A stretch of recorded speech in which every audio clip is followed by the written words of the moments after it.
नमस्कार, आप देख रहे हैं पहाड़ टीवी। आपके साथ मैं हूं बबीता। रुक करते खबरों का, लेकिन उससे पहले एक नजर आज की हेडलाइंस पर।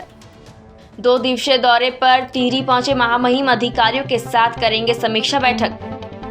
देहरादून के विकास नगर में खाई में गिरी बस, दर्दनाक सड़क हादसे में 13 लोगों की मौत, सीएम धामी ने जताया दुख। हल्द्वानी में पुलिस ने 9 जुआरियों को दबोचा, 10 लाख की नकदी बरामद। संदिग्ध परिस्थितियों में विवाहिता की मौत, परिजनों ने हत्या की जताई आशंका। पूर्व सीएम हरीश रावत ने अमित शाह पर किया पलटवार, कहा मैं अकेला पड़ूंगा भारी। वरिष्ठ पत्रकार उमेश कुमार कल लक्सर क्षेत्र के शिवगढ़ गांव पहुंचे। वहां चल रही श्रीमद् भागवत कथा में मुख्य अतिथि के रूप में लिया भाग। मुख्यमंत्री पुष्कर सिंह धामी ने राष्ट्रीय एकता दिवस के अवसर पर देहरादून के घंटाघर में सरदार वल्लभ भाई पटेल की मूर्ति पर पुष्पांजलि अर्पित कर श्रद्धांजलि दी और रन फॉर यूनिटी का फ्लैग ऑफ किया। मुख्यमंत्री ने कहा कि भारत के प्रथम उप प्रधानमंत्री और गृह मंत्री सरदार वल्लभ भाई पटेल ने अनेक रियासतों को भारत संघ में एकीकृत करने में अहम भूमिका निभाई है। भारत की आजादी में उनका महत्वपूर्ण योगदान रहा। इस अवसर पर विधायक खजानदास भी मौजूद रहे। शनिवार को हरिद्वार दौरे पर पहुंचे केंद्रीय गृह मंत्री अमित शाह ने हरिद्वार के देव सांस्कृतिक विश्वविद्यालय पहुंचकर छात्रों से संवाद किया। मंच से संबोधित करते हुए अमित शाह ने छात्र छात्राओं को शांति कुंज और आध्यात्मिक विषय पर कई जानकारियां दी और नई शिक्षा नीति को अभी तक की सबसे अच्छी शिक्षा नीति बताया। अमित शाह ने कहा कि नई शिक्षा नीति देश की मिट्टी की खुशबू वाली शिक्षा नीति है। इससे छात्रों को रटे हुए ज्ञान से मुक्ति मिलेगी। नई शिक्षा नीति में मातृभाषा का भी समावेश किया गया है। अमित शाह शांति कुंज के स्वर्ण जयंती वर्ष पर आयोजित कार्यक्रम में प्रतिभाग कर रहे थे। कार्यक्रम में मुख्यमंत्री पुष्कर सिंह धामी, शांति कुंज प्रमुख डॉक्टर प्रणव पांडे समेत बड़ी संख्या में यूनिवर्सिटी के छात्र छात्राएं शामिल रहे। उन्होंने बहुत अच्छे टॉपिक पर बहुत बढ़िया प्रेजेंटेशन दिया और जो उन्होंने विषय लिया है कि शिक्षा नीति और बच्चों के लिए जो भविष्य का मार्गदर्शन, वो बहुत बढ़िया है। और एक गृह मंत्री के माध्यम से आध्यात्मिक विषय पर बोला जाना बहुत अच्छा लगा हमें, क्योंकि हम तो बोलते रहते हैं पर उनका बोलना बहुत अच्छा लगा हमें। बाकी मेरी तो उनसे मित्रता है पिछले 40 साल से, तो इसलिए मैं तो उनको अच्छी तरह जानता हूँ। गायत्री मंत्र को भी वैज्ञानिक ढंग से उन छात्रों को समझाया। हाँ, गायत्री मंत्र की वैज्ञानिकता बताई, गायत्री मंत्र का स्वरूप बताया, वही आप जपो इसको तो इसका लाभ मिलेगा आपको। तो ये सबसे बड़ी बात यही है। अगर बच्चों के समझ में आ जाए तो बहुत बड़ी बात है। क्या हरिद्वार दौरे पर पहुंचे गृह मंत्री अमित शाह ने कनखल के हरिहर आश्रम में साधु संतों से मुलाकात की। जूना अखाड़े के महामंडलेश्वर स्वामी अवधेशानंद गिरी, स्वामी रामदेव सहित कई संतों से मुलाकात करते हुए अमित शाह ने धार्मिक और सांस्कृतिक गतिविधियों पर बात की। आचार्य महामंडलेश्वर स्वामी अवधेशानंद गिरी ने कहा कि प्रधानमंत्री मोदी और अमित शाह के नेतृत्व में देश तरक्की कर रहा है। अमित शाह राजनीति के चाणक्य हैं, साथ ही धर्म और संस्कृति के पक्षधर भी हैं। साधु संतों से मुलाकात में गृह मंत्री अमित शाह ने सेवा और शिक्षा के विषय में बात की। भारत के शीर्षस्थ महापुरुषों के साथ आज बैठकर विशेषकर उन्होंने चर्चा की संस्कृति और संस्कारों के ऊपर। और आज मठ भी बड़ी अग्रणी भूमिका निभा रहे हैं। आज आश्रमों की बड़ी भूमिका है, विशेषकर सेवा के क्षेत्र में। जैसे हमारे स्वामी जी के कई इंजीनियरिंग कॉलेज हैं, मेडिकल कॉलेज हैं, तो संत सेवा में भी बहुत आगे हैं। पूरे देश भर के धार्मिक और आध्यात्मिक संस्थाओं में, आध्यात्मिक और सांस्कार केंद्रों में बड़े सेवा के कार्य चल रहे हैं। तो उस दिशा में भी आदरणीय गृह मंत्री से चर्चा हुई हमारी। वह एक प्रबल पक्षधर हैं, भारतीय संस्कृति के वो पुरोधा हैं, इस बात के पक्षधर हैं कि मठों में गुरुकुल चलें। और हम पूरे संसार में आज विचार की दृष्टि से अग्रणी सिद्ध हुए। भारत के विचार ने और विशेषकर योग ने और आयुर्वेद ने पूरे संसार में एक स्थान बनाया। तो ऐसे गृह मंत्री अमित शाह ने कल राजधानी में घसियारी योजना का शुभारंभ किया। इस दौरान शाह उत्तराखंड के पूर्व सीएम हरीश रावत पर जमकर बरसे और उन्हें खुली बहस की चुनौती दी, जिसके जवाब में हरीश रावत भी शाह पर बरसे और उनकी चुनौती को स्वीकार करते हुए कहा मैं अकेला उन पर भारी पड़ूंगा। अमित शाह के वार पर पलटवार करते हुए हरीश रावत ने घसियारी कल्याण योजना पर सवाल उठाए। उन्होंने कहा इस योजना से प्रदेश की माताओं और बहनों का अपमान है। प्रदेश की महिलाएं अपने घरों में तमाम कामों के साथ ही खेत में काम करती हैं, लेकिन महिलाओं के कामों के आधार पर उनका संबोधन नहीं दिया जाता है। लिहाजा घसियारी योजना नाम रखना महिलाओं और बहनों का अपमान है। आम आदमी पार्टी उत्तराखंड में कांग्रेस और भाजपा का विकल्प बनने की तैयारी में जुटी हुई है। तो ऐसे में मुख्यमंत्री के चेहरे अजय कोठियाल के नेतृत्व में उत्तराखंड की 70 विधानसभाओं में तिरंगा यात्रा का आयोजन किया जा रहा है। रुड़की में आयोजित तिरंगा यात्रा में भीड़ जुटाने के लिए स्थानीय नेताओं के द्वारा मजदूरों को 300 और 500 की भीड़ जुटाने के लिए बुलाया गया। तिरंगा यात्रा में पूरे शहर में घुमाया गया। भूखे प्यासे मजदूरों को खाने पीने के लिए कुछ नहीं दिया गया और न ही मजदूरों को उनके पूरे दिन की दिहाड़ी दी गई, जिससे गुस्साए मजदूरों के द्वारा ठेकेदार की गाड़ी को अपने कब्जे में कर लिया गया और बेचारे इस आस के साथ हाईवे पर खड़े रहे कि शायद उनकी दिहाड़ी मिल जाए। 3 गाड़ियों में भरकर लाने वाली 2 गाड़ी भी मौके से फरार हो गई। एक गाड़ी को मजदूरों ने रोक लिया, जिससे उसका ड्राइवर भी फरार हो गया। आम आदमी पार्टी के नेता भी मजदूरों के पास नहीं भटके और फरार नजर आए। हमारे संवाददाता जुबेर की नजर जब इन मजदूरों पर पड़ी तो मजदूरों से उनका दर्द जाना। मजदूरों ने जो खुलासा किया वह बेहद ही चौंकाने वाला है, जिसने आम आदमी पार्टी के नेताओं की पोल खोल कर रख दी है कि तिरंगा यात्रा को सफल बनाने के लिए किस तरह भीड़ को लाया जा रहा है। आप पार्टी के द्वारा अगर आज बात करें तो तिरंगा यात्रा निकाली गई थी। कल ये तिरंगा यात्रा झबरेड़ा में थी और आज रुड़की में थी। आप पार्टी भाजपा और कांग्रेस को चुनौती देने के लिए किस तरीके से भीड़ जुटाने का काम करती है, उसका जीता जागता उदाहरण ये गरीब मजदूर, इनके चेहरे जो भूखे प्यासे हैं, जो सुबह 8 बजे से इन्हें दिहाड़ी पे 500 रुपए की दिहाड़ी पे यहाँ लाने का काम किया गया था। एक शख्स देखिए, ये गरीब मजदूर तबका है जो भूखा और प्यासा है। दिखाना चाहिए बारी बारी से इनके चेहरों को और इनकी टोपियों को दिखाएं। इन्हें टोपी उपलब्ध करवाई गई थी, आम आदमी पार्टी की तिरंगे उपलब्ध करवाए गए थे। आज जो सीएम का चेहरा है अजय कोठियाल, वो रुड़की में आए थे और यहाँ जो आयोजक थे इस तिरंगा यात्रा के, उनके द्वारा इन्हें बुलाया गया था। आपको एक और दिखाना चाहूँगा, वो देखिए वो टेम्पू जो खड़ा है जिसका नंबर UP 12 AT 3178, इसमें ये रामपुर तिराहे पे से रुड़की से यहाँ से लेकर आए थे, जिसमें से ये मजदूर कलियर का और आसपास के इलाकों का है, गरीब मजदूर तबका है और यहाँ भीड़ जुटाने का काम आम आदमी पार्टी के द्वारा किया गया है। ये गरीब मजदूर हैं, इनसे बात करते हैं कितनी दिहाड़ी पे, क्या सच्चाई है, क्यों ये लोग, क्योंकि अब से अगर बताऊं तो लगभग मैंने इन्हें 4 घंटे पहले यहाँ खड़ा देखा था। अब मैं यहाँ से गुजर रहा था तो फिर ये लोग मुझे दिखाई दिए तो मैं वापस आया और इनसे पूछा। जब इनकी बात सुनी तो मैं भी हैरान रह गया। पीछे सुबह 8 बजे से ये बेचारे भूखे प्यासे, जिनमें कुछ नाबालिग बच्चे भी हैं, वो भी शामिल हैं, आप देख सकते हैं। क्या नाम है आपका? मेरा नाम आसिफ। आसिफ, किस टाइम आए थे और कौन लाया था और क्या बात तय हुई थी, बताइए आप। 8 बजे आए थे, 12 बजे थे 300 रुपये का। हाँ। और उसके बाद 500 रुपये। हाँ। तो इबले यहाँ कुछ भी नहीं मिला।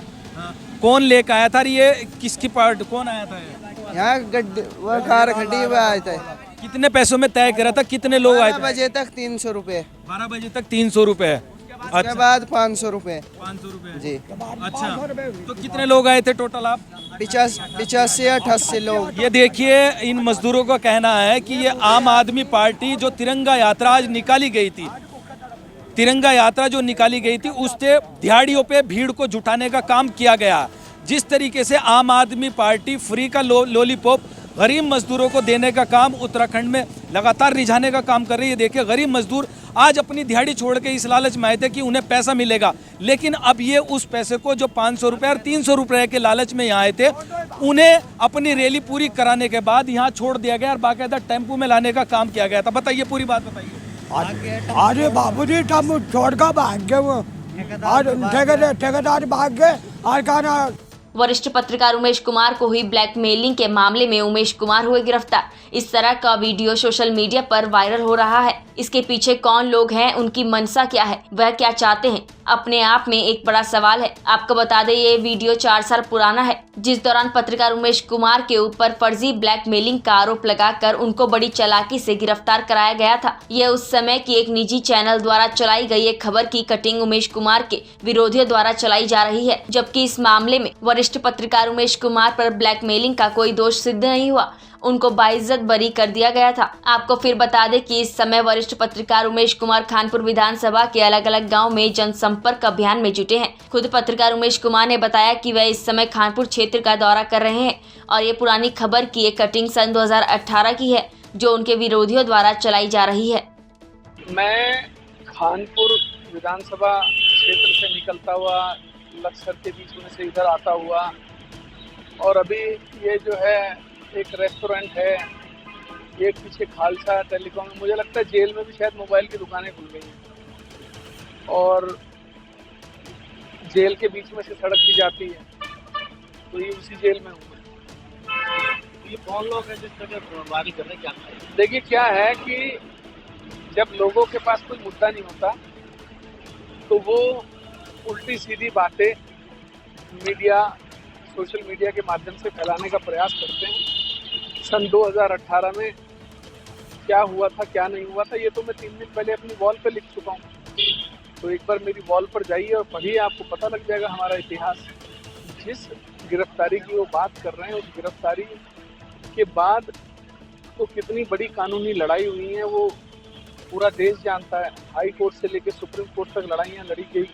माननीय उच्च न्यायालय ने, उच्चतम न्यायालय ने सभी ने केसों पर रोक लगा दी। और अंत में आप देखिए ना, जिस मुख्यमंत्री के द्वारा ये सब षड्यंत्र रचा गया था, आज वो कहाँ है? उनके खिलाफ माननीय उच्च न्यायालय ने सीबीआई जांच के आदेश दिए। किसकी याचिका पर? मेरी याचिका पर। क्या आपने कभी सुना है इतिहास में पहले कि किसी सिटिंग मुख्यमंत्री के खिलाफ किसी एक आम व्यक्ति की याचिका पर सीबीआई के आदेश हुए भ्रष्टाचार के? तो हमने लगातार भ्रष्टाचार उजागर किया है और इस भ्रष्टाचार को उजागर करने का खामियाजा भी भुगता है। हमारे खिलाफ दुनिया भर के मुकदमे दर्ज हुए। हम तो कहते हैं मुकदमे दर्ज हुए, लेकिन हम कानूनी लड़ाई लड़ी हमने और उन सबसे पाक साफ निकले। अगर हमने भ्रष्टाचार के आरोप लगाए थे और मुख्यमंत्री के खिलाफ सीबीआई जांच के आदेश हुए तो वो बड़ी बात है, या जो हमारे साथ हुआ वो बड़ी बात है। सरोवर नगरी नैनीताल में आम आदमी पार्टी के मंडल अध्यक्ष शाकिर अली ने प्रेस को अवगत करते हुए बताया कि 31 अक्टूबर रविवार को आम आदमी पार्टी के प्रदेश नेतृत्व के आह्वान पर उत्तराखंड के 70 विधानसभा क्षेत्रों में भारतीय जनता पार्टी और कांग्रेस के विधायकों से 5 साल के कामों का जवाब दो हिसाब दो आंदोलन के तहत प्रत्येक विधानसभा क्षेत्र में स्थानीय विधायकों से उनके द्वारा किए गए कार्यों का हिसाब मांगा जाएगा। चक्राता क्षेत्र के अंतर्गत बुल्हाड़ बायला मार्ग पर एक बड़ा सड़क हादसा हुआ है। सड़क हादसे में 13 लोगों की जान चली गई और 2 लोग गंभीर रूप से जख्मी हैं। आपको बता दें कि सभी ग्रामीण एक ही गांव के हैं। एसडीएम चक्राता पुलिस और एनडीआरएफ के पहुंचने से पहले ही रेस्क्यू कार्य आसपास के ग्रामीण द्वारा चलाया गया। यूटिलिटी वाहन के अनियंत्रित होकर गहरी खाई में गिरने से ये हादसा हुआ है। भगवान टुंगनाथ के कपाट वैदिक मंत्रोच्चारण के साथ विधि विधान से शीतकाल के लिए बंद हो गए हैं। कपाट बंद होने के समय सैकड़ों श्रद्धालु मौजूद थे। टुंगनाथ की चल विग्रह उत्सव डोली शीतकालीन गद्दी स्थल के लिए रवाना हो गई और आज रात्रि प्रवास को चौपता पहुंचेगी और 1 नवंबर को डोली शीतकालीन गद्दी स्थल मखुमठ में विराजमान होगी। आपको बता दें कि टुंगनाथ धाम तृतीय केदार के नाम से विख्यात है। चमोली जिले में राजनीतिक आरोप प्रत्यारोप थमने का नाम नहीं ले रहे हैं। बद्रीनाथ विधायक महेंद्र भट्ट ने जिला पंचायत अध्यक्ष और पूर्व कैबिनेट मंत्री पर भ्रष्टाचार और अनियमितता के आरोप लगाए और जिला पंचायत उपाध्यक्ष द्वारा अध्यक्ष पर लगाए गए आरोपों की जांच होने तक अध्यक्ष के वित्तीय अधिकार सीज करने की मांग की। चमोली में कुछ दिन पूर्व से जिला पंचायत अध्यक्ष चमोली और पूर्व कैबिनेट मंत्री पर पहले जिला पंचायत उपाध्यक्ष लक्ष्मण सिंह रावत द्वारा भ्रष्टाचार और वित्तीय अनियमितता के आरोप लगाए गए थे, जिनका अध्यक्ष जिला पंचायत द्वारा खंडन किया गया था। शनिवार को एक बार फिर से बद्रीनाथ विधायक महेंद्र भट्ट ने जिला पंचायत अध्यक्ष और कांग्रेस संगठन को चुनौती दी। भट्ट ने कहा कि सरकार से वे मांग करते हैं जिला पंचायत अध्यक्ष चमोली पर लगे सभी आरोपों की गंभीरता से जांच हो और जांच स्पष्ट होने तक अध्यक्ष के वित्तीय अधिकार सीज हो। विधायक महेंद्र भट्ट ने पूर्व कैबिनेट मंत्री राजेंद्र भंडारी के भाजपा में शामिल होने को लेकर कहा कि अगर राजेंद्र भंडारी भाजपा में शामिल होते तो उनका स्वागत है और भाजपा संगठन सभी को अनुशासन में रखता है।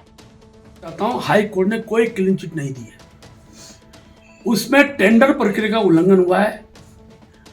उस समय आचार संहिता लगने के बाद जो प्रशासनिक अधिकारी थे उन्हें अपने बचाव में आर्थिक हानि नहीं हुई, इसकी व्यवस्था सुनिश्चित की।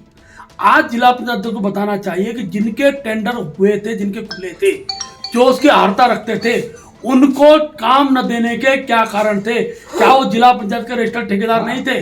अगर थे तो उनको क्यों नहीं दिए गए और अपने चहेतों को क्यों दिया गया? दोष वहां खड़ा है, उसको स्पष्ट करें ना, मैं भी मानूं। पेट्रोल डीजल में बेतहाशा मूल्य वृद्धि के विरोध में राष्ट्रीय मानव अधिकार एवं सामाजिक न्याय आयोग द्वारा शनिवार को हल्द्वानी तिकोनिया चौराहे पर केंद्र सरकार और पेट्रोलियम मंत्री का पुतला फूंका गया। इस दौरान उन्होंने केंद्र सरकार के खिलाफ नारेबाजी भी की। उन्होंने पेट्रोल और डीजल के बढ़े दामों को तत्काल वापस लिए जाने की मांग की है। ये कहेंगे कि आजकल जो त्योहारों का टाइम है, इस टाइम सब लोग जो है अपनी रोजी रोटी के चक्कर में लगे हैं, लेकिन इस समय अगर रसोई दाम के गैस के दाम बढ़ाए जाते हैं और पेट्रोल के दाम बढ़ते तो कहीं ना कहीं क्या है, आम लोगों के बजट पे एक डाका है। तो हम सभी से केंद्र सरकार से यही रिक्वेस्ट करते हैं कि जो है पेट्रोल के दाम और रसोई गैस के दाम को फिलहाल जो है ना बढ़ने दिया जाए। आगे भी जो है इसको जो है एक तरीके से देखा जाए कि जो है ना बढ़े, क्योंकि इससे जो है आम आदमी का बजट बहुत ज़्यादा बिगड़ जाएगा। एवं सामाजिक न्याय आयोग द्वारा जो है हम लोगों ने केंद्रीय पेट्रोलियम मंत्री का जो है हमने पुतला दहन किया है और लगातार जो पेट्रोल डीजल के दाम जो बढ़ाए गए हैं उसको जो है अंकुश में लाने के लिए हमने मांग की है। और लगातार जो है गैस के दाम जो बढ़ाए जा रहे हैं उसको लेकर भी हमने मांग की है कि शीघ्र कम करने की वो करें, ना तो उग्र आंदोलन करने पे मजबूर होंगे। हल्द्वानी में अतिक्रमण के खिलाफ नगर निगम प्रशासन और पुलिस की टीम ने संयुक्त रूप से अभियान चलाया। इस दौरान शहर के बुद्ध पार्क चौराहे हनुमान मंदिर पर अतिक्रमण हटाया गया। अभियान चलते ही फुटपाथ पर ठेले लगाने वालों पर हड़कंप मच गया। आपको बता दें कि तिकोना चौराहा हनुमान मंदिर पर कुछ लोगों ने अवैध कब्जा किया था। बजरंग दल और अखिल भारतीय हिंदू महासभा ने अतिक्रमण हटाने का अभियान शुरू किया। प्रशासन और नगर निगम के अधिकारियों ने अतिक्रमणकारियों को चेतावनी दी कि वह खुद ही अतिक्रमण हटा ले, नहीं तो प्रशासन के अतिक्रमण हटाने पर उनसे जुर्माना वसूला जाएगा। अल्मोड़ा जिले के विकासखंड भिकियासैन में उत्तराखंड पेंशन संगठन रामगंगा शाखा का तहसील मुख्यालय भिकियासैन में धरना जारी रहा। रिटायर्ड पेंशनर्स कर्मचारी अपनी मांगों और धरने में डटे रहे। उन्होंने आरोप लगाया कि सभी के पेंशन खाते से गोल्डन कार्ड के नाम पर कटौती की जा रही है, जबकि अस्पताल चिन्हित नहीं होने से इसका लाभ नहीं मिल रहा है। प्रदेश में सरकारी तंत्र चौपट हो चला है। कैबिनेट बैठक में सरकार पेंशन से कटौती बंद करने का प्रस्ताव नहीं ला रही है। आपको बता दें कि धरना स्थल पर आंदोलनकारियों ने जनगीतों से प्रदेश की धामी सरकार का विरोध किया। यूनियन के अध्यक्ष तुला सिंह तड़ियाल ने कहा कि 1 नवंबर को सभी विकासखंड के रिटायर्ड कर्मचारियों के साथ बैठक की जाएगी, जिसमें निर्णायक फैसला लिया जाएगा। पूरे देश में उत्तराखंड ही ऐसा राज्य है जहां रिटायर्ड पेंशन से गोल्डन कार्ड के नाम पर वसूली हो रही है। हैं भिकियासैन में तहसील मुख्यालय में यहाँ गवर्नमेंट पेंशन यूनियन अपनी मांगों को लेकर आज हड़ताल पर बैठे हैं। यहाँ पर हड़ताल में करने के लिए काफ़ी युवा लोग यहाँ पर बुद्धिजीवी लोग आ रहे हैं। रिटायर कर्मचारी हमारे साथ मौजूद है। एक बुद्धिजीवी जी जिनके एक पैर के सहारे 7-8 किलोमीटर जो हम आपको दिखा रहे हैं, आपकी लाइव तस्वीर जो पहाड़ टीवी की टीम में हम आपको दिखा रहे हैं, ये उसके अपने एक पैर के सहारे 7-8 किलोमीटर पहाड़ी, क्योंकि पहाड़ी क्षेत्र होने के बाद पहाड़ी का काफ़ी 8 किलोमीटर पैदल रास्ता तय करने के बाद यहाँ मुख्यालय में आ रहे हैं। इनसे पूछते हैं, सर आप यहाँ पर आ रहे हैं, किन मांगों को लेकर आप धरना दे रहे हैं? सरकार ने हमारी पेंशन, जो हम देय पेंशन है वो देय पेंशन से कटौती कर रखी है, जिसको हम बिल्कुल नकारते हैं। और हमारी मतलब जो कटौती है उस कटौती को दे दिया जाए और कटौती बंद कर दी जाए। और यदि कटौती बंद नहीं होती तो हम आमरण अनशन भूख हड़ताल जो भी है उसके लिए हम यहाँ पर धरने पर बैठे हुए हैं। इनका साफ तौर से कहना है कि हमारी कटौती बंद नहीं होगी तो हम भूख हड़ताल करेंगे। पहाड़ टीवी से गोविंद रावत, भिकियासैन, अल्मोड़ा। इस धरना प्रदर्शन में आने का उद्देश्य यह है कि सरकार ने बिना हमारी इजाज़त से पैसा काट दिया। ठीक, काट दिया, ना हमें कोई सुविधा दी, ना हमें कोई पूछा है, लिहाजा ये गलत काम हुआ है। कम से कम काटा तो हमको पूछ तो लेते। हम चाहते हैं कि कटौती बंद की जाए, हमारा पैसा हमें रिफंड किया जाए, हमें कोई सुविधाएं नहीं चाहिए। बस ये सरकार को बता देना चाहता हूँ कि पिछले 25 अगस्त से एक मामूली सी मांग, ये जो असंवैधानिक कटौती गोल्डन कार्ड के नाम पर हो रही है, उसको बंद करने के लिए हम यहाँ पर बैठे हैं। आज हमको 67 दिन हो गए और सरकार जो है कुछ सुन नहीं रही है। अब हालत ये है कि जो पैसा हम जमा कर रहे हैं उसकी वहाँ बंदरबांट हो रही है। उस पैसे को इन्होंने जो है वहाँ ये उसका लूट हो रही है। इन्होंने जो है वहाँ पर एक वर्ष जब इनका पूरा हुआ उसकी वर्षगांठ पर 60 लाख रुपया खर्च कर दिया था। इन्होंने प्रचार प्रसार पर केवल 2,84,77,600 रुपया खर्च कर दिया। और यहाँ बड़े बड़े कॉलेजेस जो है। जनपद नैनीताल के क्षेत्रों में जिलाधिकारी धीरज सिंह गब्रियाल लगातार आपदा प्रभावित क्षेत्रों का निरीक्षण कर रहे हैं। उन्होंने तला रामगढ़ आपदा प्रभावित क्षेत्र रामगढ़ तला बाजार झूतिया सुखना का स्थलीय निरीक्षण किया और प्रभावितों को घर घर जाकर सहायता चेक वितरित किए। जिलाधिकारी गब्रियाल ने आपदा से प्रभावित लोगों की समस्याएं सुनी और तुरंत समस्याओं का निराकरण कराने के निर्देश मौके पर संबंधित अधिकारियों को दिए। डोईवाला में दून घाटी कॉलेज प्रेमनगर की ओर से आयोजित रन फॉर यूनिटी मैराथन में क्षेत्र के 800 धावकों ने भाग लेकर मैराथन को सफल बनाया। सरदार वल्लभ भाई पटेल की जयंती के मौके पर रन फॉर यूनिटी मैराथन सुबह 7 बजे आयोजित हुई, जिसमें देहरादून, ऋषिकेश और डोईवाला के प्रतिभागियों ने भाग लिया। पूर्व सीएम के OSD धीरेन्द्र पंवार और पूर्व अंतर्राष्ट्रीय वॉलीबॉल खिलाड़ी अरुण सूद ने हरी झंडी दिखाकर रवाना किया। मैराथन जीतने वाले सभी प्रतिभागियों को पूर्व मुख्यमंत्री त्रिवेंद्र सिंह रावत ने ट्रॉफी और प्रमाण पत्र देकर सम्मानित किया। मसूरी में आम आदमी पार्टी द्वारा विधायक गणेश जोशी के मसूरी बाला हिंसार आवास पर कर रहे प्रदर्शन के दौरान विधायक के पड़ोसी से भिड़ गए। विधायक के पड़ोसी सतीश कुमार ने कहा कि उनकी पत्नी की तबीयत खराब है।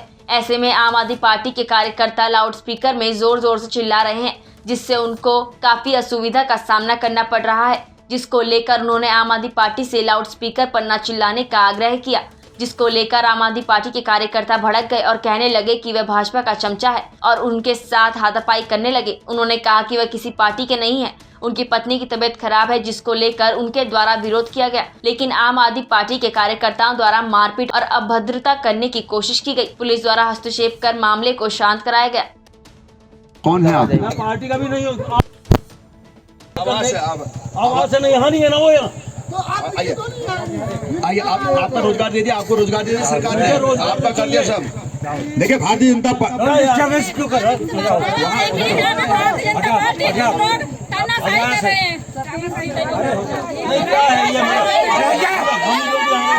देखिए भारतीय जनता पार्टी के लोग शांति भंग कर रहे हैं। भारतीय जनता पार्टी के लोग, हमें पता था आपका मंत्री तो आ नहीं पाया हमारे सामने, आपको भेज दिया, आपका मंत्री नहीं आया यहाँ पर, आपका मंत्री नहीं आया यहाँ पर। कहाँ आपका मंत्री? मंत्री कहाँ आप बताओ, लो मंत्री को सामने।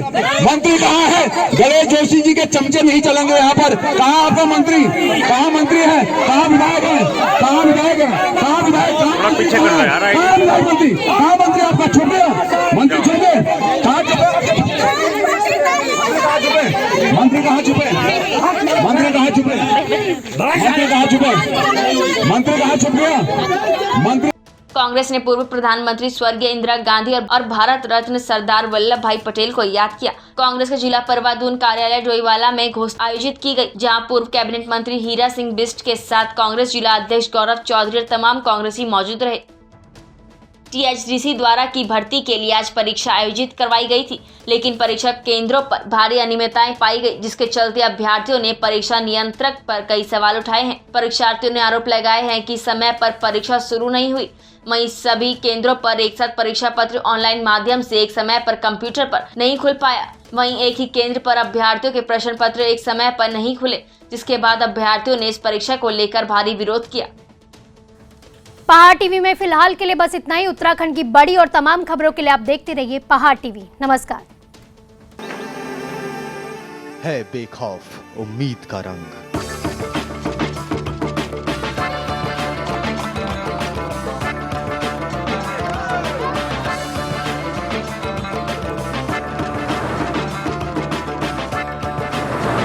है आस्था भी।